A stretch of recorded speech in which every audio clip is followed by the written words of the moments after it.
In the Gospel according to Donald Trump, his book, The Art of the Deal, the future president laid out his business and life philosophy. I aim very high, and then I just keep pushing and pushing and pushing to get what I'm after. Trump wrote, sometimes I settle for less than I sought, but in most cases I still end up with what I want. Once, Trump used this technique to haggle with contractors, to intimidate rival real estate sharks and in endless lawsuits to pursue his business interests. 28 years later, he hasn't changed. His pushing and pushing and pushing just takes place on a grander and more consequential stage. How Trump beat a presidential curse. The president's relentless attempts to create leverage and wield decisive and uninhibited power on multiple fronts have dominated a summer in which he's been more unrestrained than ever. August has often been a cruel month for presidents. In 2014, in an odd echo of today, fighting raged in Gaza and Ukraine, intruding on President Barack Obama's vacation and raising questions about his leadership. Chroniclers of the Biden years date the start of the eclipse of the 46th president's administration to August 26, 2021, when a suicide bomber killed 13 Americans at Kabul International Airport. Trump motored through this August determined to beat the curse, always testing the boundaries of what is appropriate legal or constitutional conduct in a president. His pushing culminated this week with threats to federalize National Guard troops and send them to Chicago, even when Democratic leaders of the city and the state of Illinois told him to stay away. Emergency conditions prescribed by the U.S. Code that include rebellions, which might make this a clear legal act, do not exist in the city, despite Trump's claims Tuesday that it's in big trouble and is a disaster because of crime.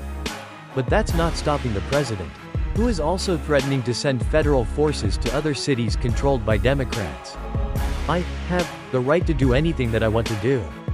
I'm the President of the United States. If I think our country's in danger, and it is in danger in these cities, I can do it. Trump said during a cabinet meeting Tuesday. This is consistent with the president's long-held view that there are few constraints on a president and that his authority is almost absolute. Illinois Gov. J.B. Pritzker, a possible 2028 presidential candidate, however, seemed on solid ground when he wrote on X, "No, Donald, you can't do whatever you want." Trump's bid to fire Fed member is one of his biggest power plays yet. Trump is pushing his authority on another front, announcing this week he had fired Federal Reserve official Lisa Cook. The Department of Justice is investigating Cook over alleged mortgage transgressions.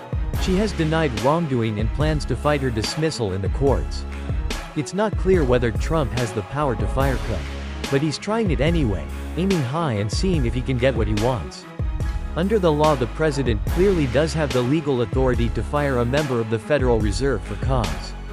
I think what is a closer question though is whether the president has at this point what amounts to cause. Tom Dupree, a former deputy assistant attorney general, told CNN, Trump rarely hides his motives. He said Tuesday that if he could dispense with Cook, he was more likely to get a favorable decision on one of his obsessions, big interest rate cuts. "We'll have a majority very shortly. So that'll be great," Trump said. "Once we have a majority, housing is going to swing and it's going to be great. People are paying too high an interest rate."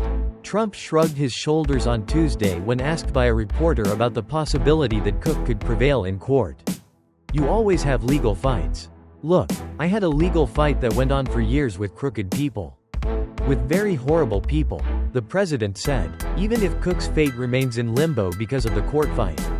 The president can achieve some of his goals by attacking one Fed board member. He's imposing indirect pressure on his premier target, Federal Reserve Chair Jerome Powell, and he can make life unpleasant for Cook, whom he regards as an adversary who has crossed him. How Trump exploits legal delays to chase political goals. Trump is no stranger to using the time it takes for cases to work through the courts to advance his political goals. For example, by the time dismissed bureaucrats working for USAID were able to legally challenge him, Trump had eviscerated their agency.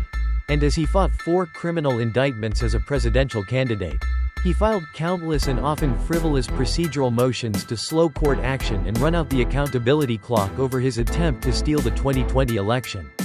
Now that he's back in power, his administration is using the legal system to settle scores.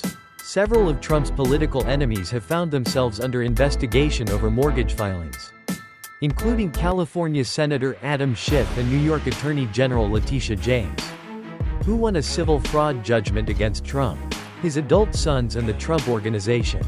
Neither has been charged, and both deny wrongdoing. Last week, FBI agents arrived at the home of John Bolton, a first-term Trump national security advisor who frequently criticizes the president on television. A search warrant would have been approved by a judge on the grounds that there was probable cause that a crime had been committed. But it did seem rather a coincidence that yet another Trump adversary was under investigation. What the president is trying to do here is very systemic and systematic. Schiff told NBC's Meet the Press regarding the search of Bolton's home. Anyone who stands up to the president, anyone who criticizes the president, anyone who says anything adverse to the president's interests. But who is to stop Trump? The courts have curtailed some of his policies. Although the increasing ranks of judges appointed by the president, and a conservative Supreme Court majority that sometimes rules in his favor, are helping his bid to expand presidential power. And the High Court fueled Trump's vision of impunity by ruling in a case related to one of his criminal indictments that presidents have substantial immunity for official acts. Congress ought to be another break. But Republican majorities in the House and Senate are supine to Trump, willingly ceding power to the executive. And the ultimate constitutional curb on his behavior, impeachment, was carried out twice by Democratic House majorities but was thwarted when Republicans in the Senate refused to convict him of high crimes and misdemeanors. And forget anyone in Trump's hand-picked second-term team of uber loyalists imposing restraint. In a more than 3-hour cabinet meeting Tuesday, his subordinates took turns to layer extravagant praise on the president. Trump's sense of his own omnipotence, impunity, vengeance and ambition grows by the day. Any person who defies him is viewed not as an intellectual adversary but as a vicious opponent. Ty Cobb, who served for a time as a White House lawyer in Trump's first term, told CNN's Aaron Burnett, anything that he can do to wreak vengeance, obviously, makes him very happy, just like expanding his power, makes him very happy. Cobb added, I think this is something that Americans need to look at seriously because this cannot be what people in the country voted for in terms of honor, virtue and the rule of law. But nothing will stop Trump aiming very high, and pushing and pushing and pushing.